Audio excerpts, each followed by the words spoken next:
Assalamualaikum warahmatullahi wabarakatuh.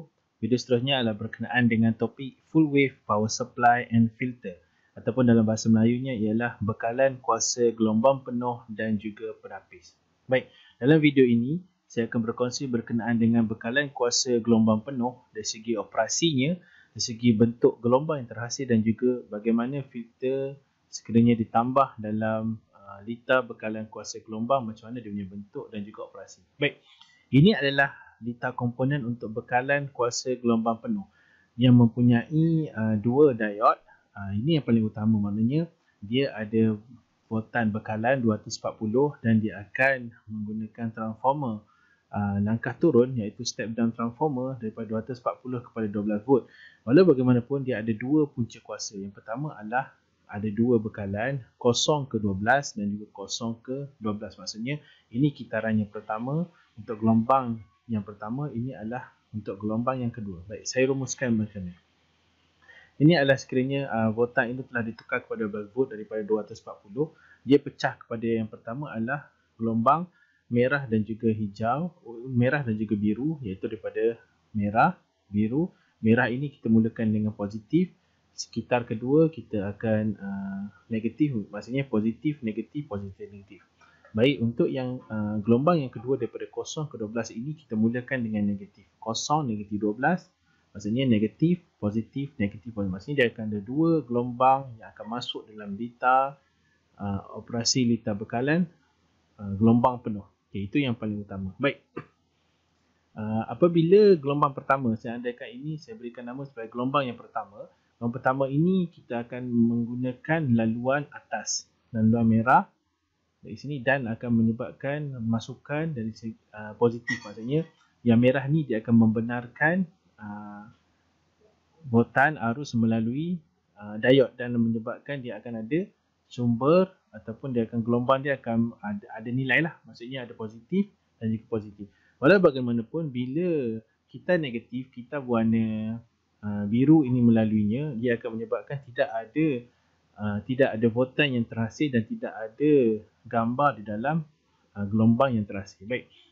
Dan saya boleh rumuskan untuk rumusan gelombang pertama menyebabkan bahawa dengan kemasukan daripada gelombang daripada merah biru ini menyebabkan kita akan ada gelombang positif saja, iaitu merah saja yang ada, seperti mana litar gelombang separuh bekalan. Baik. Ini untuk rumusan yang pertama. Rumusan gelombang yang kedua, bila kita lihat kepada litar bekalan gelombang penuh, dia ada dua sumber gelombang. Yang gelombang kedua ini daripada negatif, positif, negatif, positif. Kita akan mulakan dengan kitar negatif. Kitar negatif dia akan melalui yang garis bawah dan walau bagaimanapun dia tidak dapat melepasi diode. Apabila kitar positif warna hijau melalui litar ini dan menyebabkan ianya akan terhasillah kebenaran ataupun keluaran dari segi positif. Maksudnya yang negatif yang kita ada tak ada, tapi yang positif dia akan ada. So rumusan untuk gelombang nombor 2 ni, kalau kita berikan menggunakan gambar rajah, ini adalah bekalan dan yang keluaran dia akan keluar pada kitar yang positif sahaja. Ini untuk rumusan gelombang kedua. Kalau kita gabungkan gelombang pertama dan gelombang kedua, gelombang pertama dia akan keluarkan hanya yang positif dan gelombang kedua pun dia akan keluar yang positif, menyebabkan inilah keluaran bagi litar bekalan kuasa gelombang penuh, iaitu dia akan ada positif, positif, positif dan positif. Maknanya dia tidak ada lekuk yang tidak ada bekalan. Ini untuk voltan keluaran litar bekalan kuasa gelombang penuh. Seterusnya adalah berkenaan dengan litar bekalan kuasa gelombang penuh apabila kita tambah dengan penapis ataupun kapasitor. Kita hanya tambah penapis dekat keluaran dia. Kita tahu bahawa kapasitor ni ada, kalau kita gunakan ni adalah yang berkutub, jadi positif berada di atas, negatif berada di bawah. Kita tahu bahawa daripada sini litar ini menunjukkan bahawa hanya kitar positif sahaja yang akan melalui diode pertama dan diode kedua. Maknanya yang warna merah dan warna hijau saja yang akan melalui. Baik, untuk kitar pertama ataupun untuk gelombang pertama, gelombang merah sahaja yang akan melalui, gelombang tersebut. Dan indirectly, walaupun dia melalui, dan ketika mana dia melalui gelombang ataupun laluan litar ini, secara langsung dia akan mengecas, dia akan caskan kapasitor. Kena ingat bahawa bila kitar positif warna merah ni melalui, melengkapkan litar, dia indirectly dia akan mengecas kapasitor. Baik, itu yang pertama. Apabila litar yang kedua atau gelombang kedua warna hijau, dia akan melalui diod kedua dan dia melalui litar yang sama, laluan yang sama seperti mana gelombang pertama, dia juga akan mengecas kapasitor ketika mana ia melalui. Maknanya apabila kitar positif, dia akan charge. Apabila kitar negatif, dia akan discharge. Macam mana kita lihat? Baik. Apabila kitar positif daripada gelombang pertama warna merah ini melalui, dia akan melalui dan akan menyebabkan bahawa dia akan lalui dan akan melengkapkan litar. Secara tak langsung dia akan caskan kapasitor.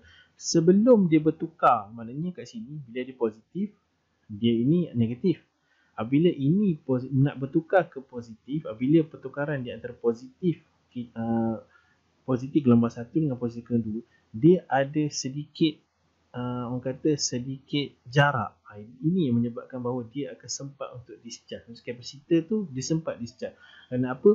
Bila kita ambil contoh inilah 12 volt. Bila dia turun je sikit, dia akan menyebabkan dia discharge. Dan bila kita positif balik untuk warna hijau, dia akan charge balik. Maksudnya kat sini dia akan charge untuk merah, dia sempat untuk discharge sebelum dia charge balik untuk yang gelombang warna hijau. Ketika mana nak tukar pada gelombang warna merah, dia sempat discharge sekejap. Dan ketika mana dia nak tukar, maksudnya kat sini dia charge, discharge, charge, discharge. Walaupun kat sini menunjukkan bahawa kapasitor itu discharge dalam keadaan yang sangat sekejap. Itu menyebabkan kalau kita rumuskan, dia akan jadi macam ni. Maksudnya dia akan nampak bahawa umpamanya macam tidak ada perubahan daripada discharge ni kapasitor. So kita boleh rumuskan di sini, apabila keluaran litar voltan masukan yang masuk ni menggunakan dua gelombang 1, gelombang 2, dia akan menyebabkan output kepada litar gelombang penuh bersama dengan penapis ini inilah result dia. Dia umpama macam kita boleh katakan dia semua macam dia 12 volt je. Kita lihat sini maksimal adalah 12 volt. Dia sempat turunlah sekejap. Kita andaikan sebagai 10 volt. Tetapi dia tak sempat untuk kosong. Kalau kita tengok kepada litar bekalan separuh gelombang, dia akan jadi kosong. Dia akan jadi ada, tak ada. Tapi bila dia ada kapasitor, mungkin dia akan turun sampai 4 baru dia ada balik. Kat sini kalau litar bekalan kuasa penuh gelombang ni, dia umpama macam dia tidak ada perubahan kosong langsung. Itulah bezanya di antara litar bekalan kuasa gelombang penuh, penapis dan juga litar kuasa separuh gelombang bersama penapis. Itu sahaja untuk video kali ini. Assalamualaikum warahmatullahi wabarakatuh. Bye.